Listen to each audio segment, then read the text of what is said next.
جب ڈاکٹر اپنی پوری کوشش کر رہے ہوتے ہیں اور انسان خود بے بس محسوس کرتا ہے۔ سوچئے اس وقت کسی ہاسپٹل میں ایک ماں اپنے بچے کے لیے رو رہی ہے، کوئی اپنے والد کے لیے دعا کر رہا ہے اور کوئی اپنی زندگی کی سب سے بڑی آزمائش سے گزر رہا ہے۔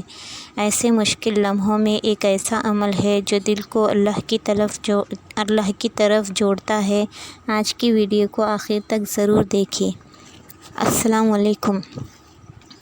کبھی آپ ہاسپٹل میں جائیں اور وہاں کے ویٹنگ ایریا میں بیٹھے ہوں گے تو آپ کے سامنے ایسے پریشان حال لوگ ہوں گے۔ کسی کے آنکھوں میں امید ہے اور کسی کے چہرے پر غم ہے۔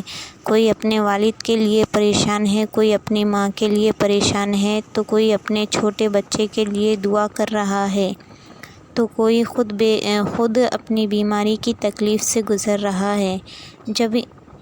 جب انسان بیماری کی حالت میں ہوتا ہے تو انسان کو محسوس ہوتا ہے کہ دنیا کی دولت، شہرت اور طاقت ایک لمحے میں بے معنی لگنے لگتی ہے۔ جب صحت چلی جاتی ہے تو تب پتہ چلتا ہے کہ اصل نعمت کیا تھی۔ تو ایسے وقت میں ایک دروازہ ہے جو ہمیشہ کھلا رہتا ہے، چاہے آپ کیسی بھی پریشانی میں ہو، اور وہ دروازے کا نام ہے اللہ کی رحمت کا دروازہ۔ ایسے وقت میں ہمیں درود شریف اور اللہ کی رحمت سے فائدہ حاصل کرنے کی ضرورت ہے۔ اسلام ہمیں یہ سکھاتا ہے کہ دوا لینا بھی ضروری ہے اور اللہ سے دعا کرنا بھی۔ دونوں ایک دوسرے کے مقابل نہیں ہیں، بلکہ ساتھ ساتھ چلنے والے اسباب ہیں۔ سوچئے ایک ہاسپٹل کے کمرے میں ایک بزرگ اپنی سانسوں کے ساتھ لڑ رہا ہے۔ اس کے پاس اس کا بیٹا خاموش بیٹھا ہے۔ ڈاکٹر اپنی پوری کوشش کر رہا ہے، لیکن ایسے وقت میں ہر طرف سے بے بس ہونے کے بعد بیٹے کے دل میں صرف ایک خیال آتا ہے، اور وہ جانتا ہے کہ اللہ کے سوا اب کوئی شفا دینے والا نہیں ہے، اور وہ کہتا ہے یا اللہ تو ہی شفا دینے والا ہے۔ اپنی جیب کے صدقے میں، اپنے حبیب کے صدقے میرے والد کو شفا عطا فرما۔ یہ جو جملے ہیں یہ صرف زبان سے نہیں بلکہ دل سے نکلتے ہیں، اور یاد رکھیے اللہ دل کی پکار کو سب سے بہتر جانتا ہے۔ ایسے وقت میں ہمیں مایوس نہیں ہونا چاہیے اور اللہ پر یقین کرنا ہے کہ بیماری سے شفا دینے والا صرف اور صرف اللہ ہے۔ ایسے وقت میں ہمیں ایک عمل لازمی کرنا ہے، وہ ہے درود شریف کا ورد۔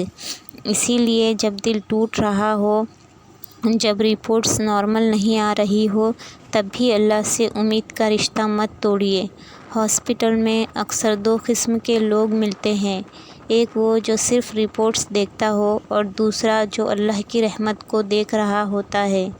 مومن دوسری قسم کا ہوتا ہے، وہ دوا بھی لیتا ہے، صدقہ بھی کرتا ہے، ڈاکٹر کی بات بھی مانتا ہے اور ساتھ ہی ساتھ اللہ سے دعا بھی کرتا ہے۔ اسی توازن کا نام اسلام ہے۔ کبھی کبھی اللہ فوراً شفا دیتا ہے تو کبھی دیر سے دیتا ہے، اور کبھی اس امتحان کے بدلے آخرت میں اتنا اجر دیتا ہے کہ بندہ حیران رہ جاتا ہے۔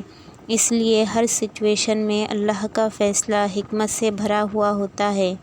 اگر آپ خود کسی بیماری سے گزر رہے ہیں یا آپ کے گھر میں کوئی بیمار ہے تو حوصلہ مت ہاریے۔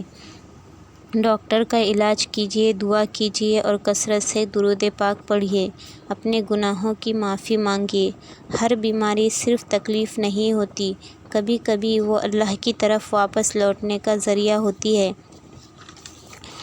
بہت سے لوگ صحت کے دنوں میں اللہ کو بھول جاتے ہیں، لیکن جب ہاسپٹل پہنچتے ہیں تو ان کی زبان پر سب سے پہلا لفظ نکلتا ہے یا اللہ۔ اس لیے اگر آپ آج صحت مند ہیں تو اللہ کا شکر ادا کیجیے، اور اگر بیمار ہیں تو اللہ سے امید رکھیے، کیونکہ اللہ کی رحمت بہت وسیع ہے۔ اگر اس ویڈیو نے آپ کے دل کو چھو لیا ہے تو اسے دوسروں تک ضرور پہنچائیے۔ ہو سکتا ہے کوئی پریشان انسان اس ویڈیو کو دیکھ کر امید حاصل کر لے۔ اللہ تعالی ہم سب کو صحت، عافیت اور ایمان کے ساتھ زندگی گزارنے کی توفیق عطا فرمائے، اور تمام بیماروں کو کامل اور جلد شفا عطا فرمائے۔ آمین۔ کمنٹ میں ضرور آمین لکھیے۔ السلام علیکم ورحمۃ اللہ وبرکاتہ۔